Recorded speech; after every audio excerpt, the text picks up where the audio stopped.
All right, so the first thing that you need to do in order to get your life together is to do a life audit. Now, a life audit consists of a couple of questions and you also doing some stuff. It doesn't take that much effort, but it will help you get your life together, and that's helped me get my life together.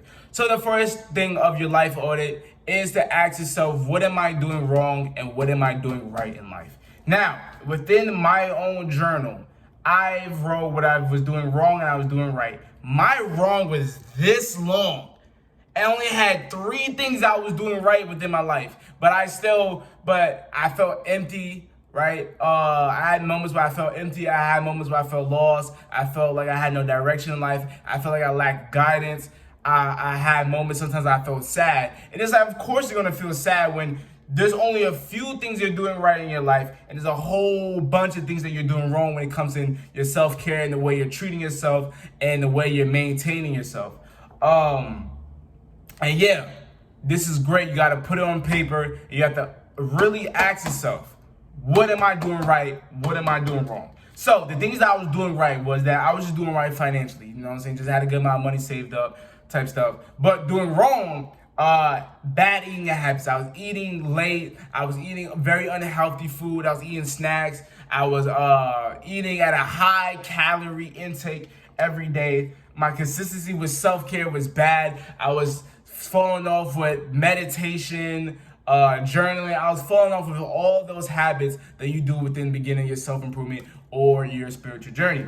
I was wasting time. I was not investing. I was being cheap when it comes to my self-development. That's something I've changed now that I have a gym membership. That's LA Fitness is more expensive than like Planet Fitness and like stuff that'd be more cheaper. So I was being cheap when it comes to my self-development. That's something that I was really bad with. I was very frugal, but you can't be frugal when it comes to you like investing into your skills and investing into yourself.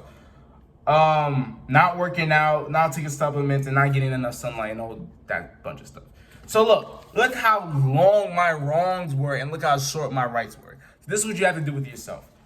Figure out what you're doing right in life and figure out what you are doing wrong. You will be surprised once you really ask yourself this question. You sit there for a couple of minutes in quiet. You start to realize, damn, you're doing a whole lot of shit wrong. Like your room not clean. You're not doing well in school. You're not exercising. You're not getting enough sunlight. Gazer.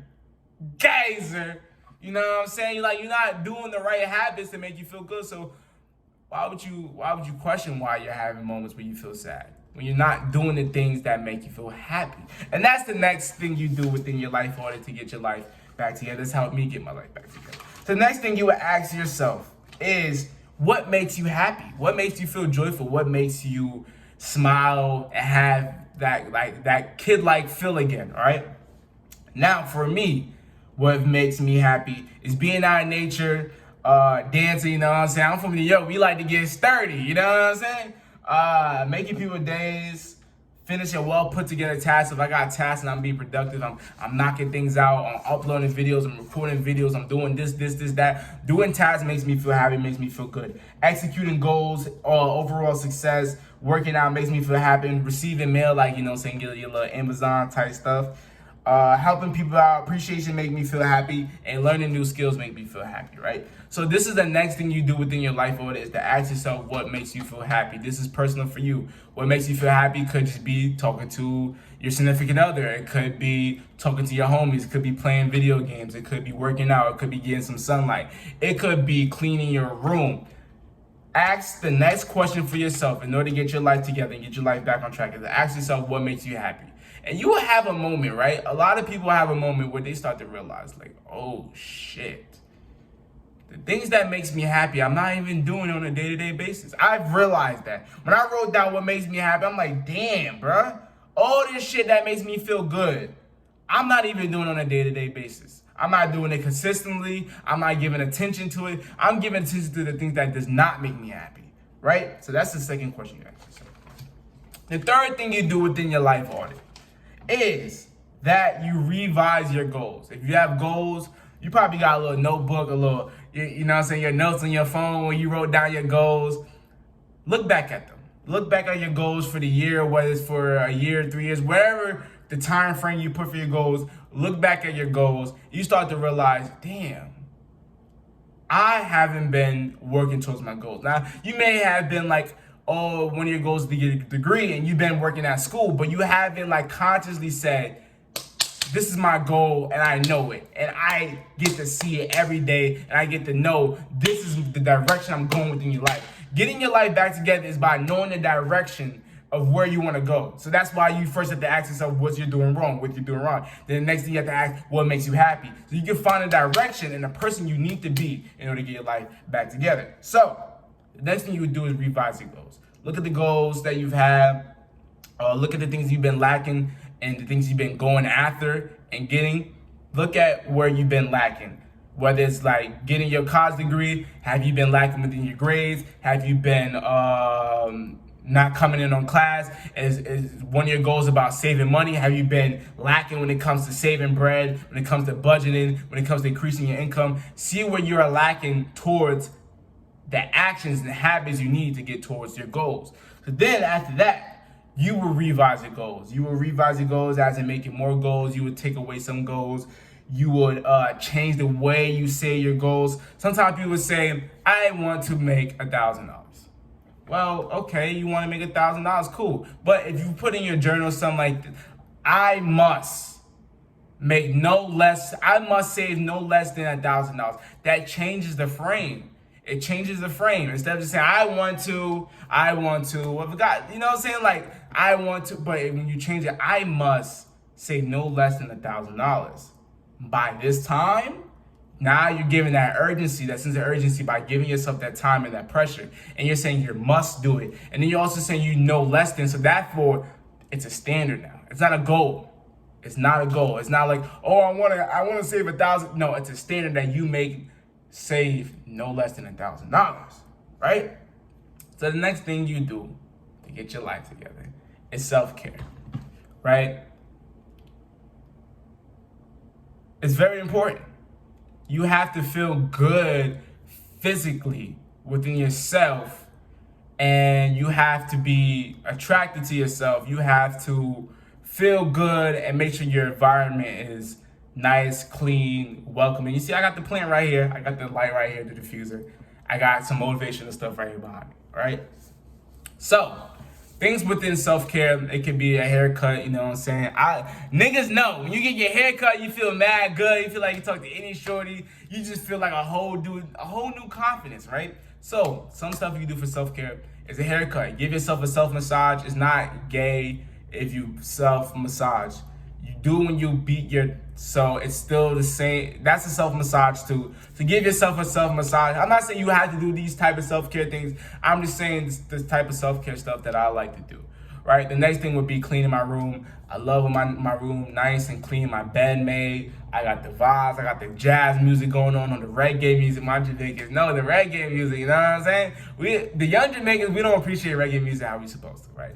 But the next thing I like to do, I like to get some sun. I'm not saying you have to sun gaze and stare at the sun, but I'm saying getting some sun is nice. You're gonna see like I got darker type stuff and I have like tan lines and all that stuff. So getting some sun, taking a nice shower is part of your self-care, journaling, shopping. Shopping is very important. I recently actually shopped at Burlington. I got a whole bunch of stuff. I got like headphones. I got some flowers to put in my bathroom. I got some new hangers. I got a new shirt. I spent a good amount of money just shopping, and that's a part of self-care.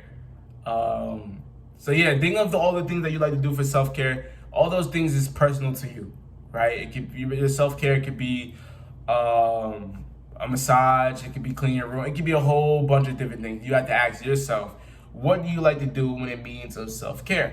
So the last habit in order to get your life back together is your exercise and your diet. There's been times where I've misrepresented my feelings. Let's say I eat very unhealthy and I feel bloated and I feel like, you know, when you eat that Chinese food, you eat that certain food, you just want to lay down, you feel lazy, you don't feel like doing nothing, right? And there's been times where I've eaten very unhealthy and I have this feeling, this physical feeling. So then I will represent that physical feeling as, I feel sad, or I feel empty, you know what I'm saying? And that's that's why your exercise and your diet is very important, because you may not even really feel sad. You may not even really feel empty. You may not even really feel these emotional feelings, but you are representing your physical feelings with emotional feelings. I'll give you a story of how I was represented wrong. Sometimes I'll be going to the gym and I go to sauna after that. And there was this guy talking about his buddy is at the casino. They're going to be at this nice condo. And this guy's going to be betting a lot of money. He said $40,000. And he said that he has to bet, his friend has to bet $40,000 because that was the incentive that the casino place gave him to give him that nice ass condo for free. And he was just talking about all that stuff. And then I left the sauna and I felt humbled. And I was like, okay, why do I feel humbled? And I started realizing, like, okay, I had like sweatpants, right? I was in the sauna for longer than I usually was, and I've heard the guy talked about what he's talked about. So now I was like, wait, hold up. Maybe I'm not humbled. Maybe because I was wearing sweatpants, right? And that I was in the sauna for a long time than usual, I'm having this feeling that I never felt before. And I was like, okay, what if I'm just having this feeling I never felt before? And maybe it's just that I feel relaxed. And I've never felt this relaxed before. Then I was like, oh, okay. What if I'm just relaxed? And then I just went on with my dad. I went into Walmart. I'm like, I'm relaxed. I gave myself that emotion of that I'm relaxed instead of saying I'm humbled. So sometimes your exercise and your diet is important, because when you feel good physically, you may start giving yourself the emotions that I'm happy. I feel good. When you done working out and then your body feel relaxed and then you sweating, you may be like, man, I'm happy. Man, I feel good in life. You know what I'm saying? So that's why your physical feeling, making you feel good physically, can be good for you emotionally. Because then, bro, what is your emotions? Like when you feel sad, like, or when you feel empty, like most of the times it's a physical thing. Like you feel it physically, and then you give the emotion and the description of the emotion what it is. So what I'm really trying to say is that exercise and diet is very important. Make sure yourself is feeling physically right, so therefore you give yourself the emotions that you feel good, you feel happy, you feel productive. And these are some of the habits that have helped me get my life together and get my life back on track. If you don't know who I am, my name is vDunkk. I'm a comedian like my name, men and women that wants to be as mentally, physically, financially, especially. If you want to do that, I give you this ticket, becoming a jumbo boy. Use it wisely. This is your pre-100K ticket. And I hope y'all enjoyed the video. Y'all let me know your own habits of getting your life together. Let me know where y'all agree and disagree. Just give me your overall opinions and comments in the comments down below. And I hope y'all enjoyed the video. I'm out. Gang.